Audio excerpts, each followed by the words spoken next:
Halo, dan selamat datang kembali di seri metode numerik. Untuk bahasan kali ini terkait dengan proses interpolasi. Interpolasi merupakan salah satu metode pencocokan kurva selain dari metode regresi. Perbedaan antara metode regresi dan metode interpolasi adalah ketika kita diberikan sekelompok data yang biasanya direpresentasikan dalam bentuk titik. Kalau regresi itu boleh untuk kurva yang dicari itu tidak melalui semua titik data. Sedangkan untuk interpolasi, memang dari kurva yang akan kita cari itu harus melewati semua titik data. Jadi sudah bisa dibayangkan bahwa nanti galat yang diperoleh adalah sebesar 0 untuk setiap titik datanya. Kita mulai dari motivasi, ya. Kita bisa melihat permasalahan dari sebuah prediksi, ya. Kalau kita melihat dari soal, tabel berikut menyajikan data banyaknya peminat program studi X di Institut Teknologi Sumatera yang pengukurannya itu setiap tahun, ya. Sudah ada data historisnya dari 2016 sampai dengan 2022. Nah, pertanyaan sederhananya adalah kira-kira apakah kita bisa menentukan banyak peminat program studi X di ITERA untuk tahun 2023? Ya, yang bisa kita catat di sini adalah terdapat dua variabel. Ya, variabel pertama adalah variabel tahun, variabel kedua adalah jumlah peminat. Oke. Dan kita bisa melihat di sini bahwa kalau kita memiliki dua variabel untuk melakukan prediksi, ya, ada variabel yang independen atau bebas, ada variabel yang dependent atau bergantung.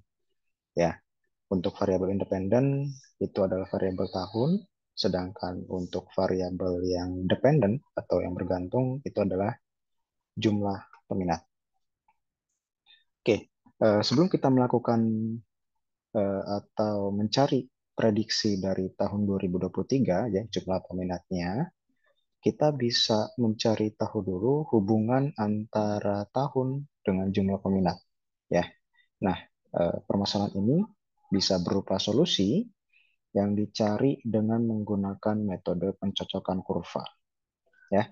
Mencari fungsi caranya adalah dengan mencocokkan titik-titik pada data ke dalam fungsi.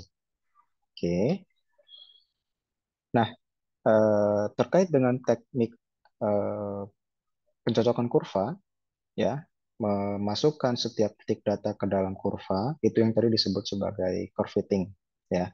Sudah sempat saya singgung tadi di awal video, ada dua teknik pencocokan kurva. Yang pertama ada regresi dan yang kedua ada interpolasi, ya. Dan fokus saya di sini adalah ke interpolasi, ya. Interpolasi adalah proses pencarian dan penghitungan nilai suatu fungsi yang grafiknya melewati sengkumpulan titik yang diberikan. Nah, fungsi interpolasi yang dipilih itu kalau kita melihat fungsi yang sederhana, fungsi yang sederhana adalah fungsi interpolasi polinom. Ya, salah satunya adalah fungsi polinomial yang paling banyak dipakai. Oke, kalau kita ingin menggunakan interpolasi polinom, yang harus kita sama-sama setuju di sini adalah kita asumsikan bahwa banyaknya data atau banyaknya titik data itu sebesar n plus 1. Ya. Anda bisa hitung di sini dari x0, y0, x1y1 sampai xn-yn. Nah, dengan n plus 1 titik yang digunakan, kita ingin mencari polinom px yang berderajat n. Ya, jadi ketika kita punya n plus 1 titik, maka interpolasi polinom yang kita gunakan haruslah berderajat n. Ya, jadi kalau misalnya banyaknya titik adalah 4, berarti polinom yang digunakan itu berderajat 3. Ya. Nah, kemudian dari titik yang diberikan, kita bisa memasukkan setiap titik data ke dalam polinomnya, dan kita cari koefisien-koefisien yang melekat pada polinom tersebut. Ya, dalam hal ini nanti kita mendapatkan fungsi polinom Px-nya. Nah, ini adalah bentuk umum dari polinom berderajat n. Dimulai dari konstanta A0 ditambah A1 X pangkat 1 ditambah A2 X pangkat 2, seterusnya sampai AN X pangkat N.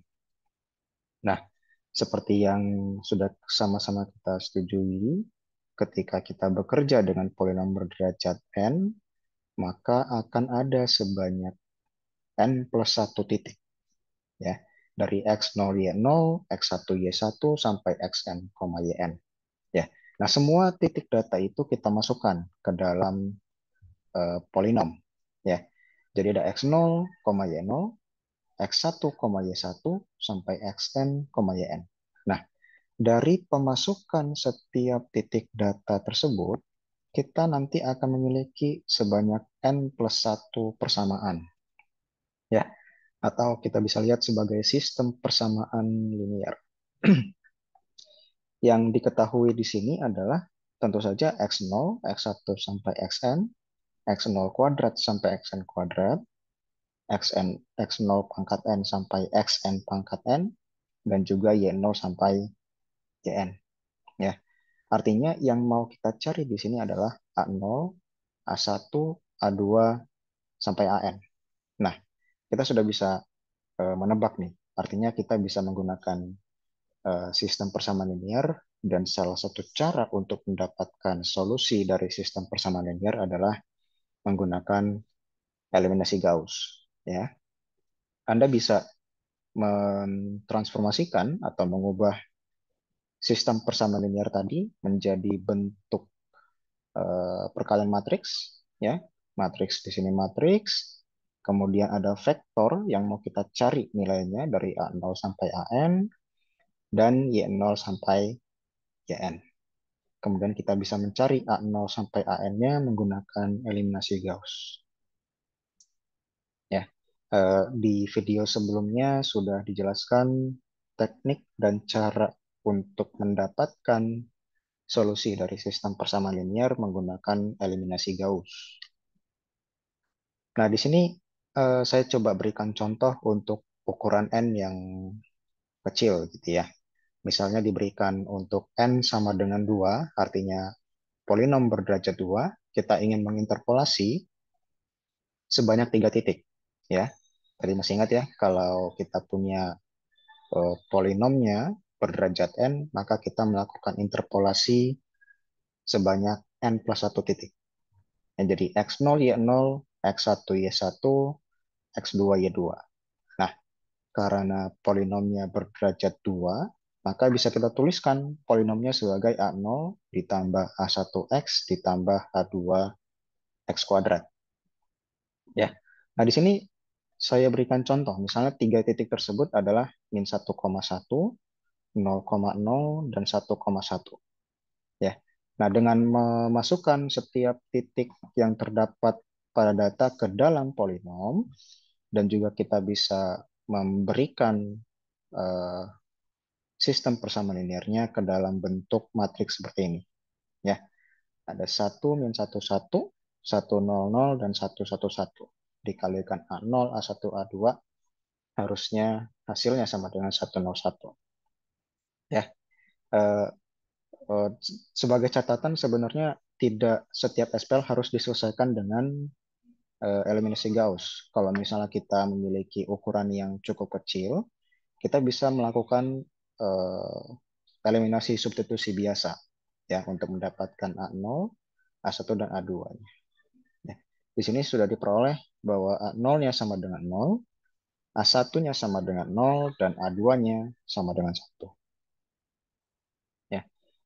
Anda bisa melakukan interpolasi untuk lebih dari 3 titik, 4 titik, 5 titik sebagai latihan. Ya, misalnya diberikan interpolasi 4 titik, eh, terserah angkanya mau berapa gitu ya. Diberikan berapa angkanya, kemudian Anda bisa mencari setiap koefisien yang melekat pada variabel.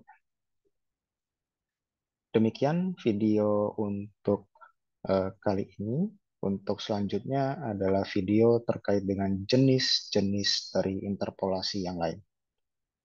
Terima kasih dan sampai jumpa.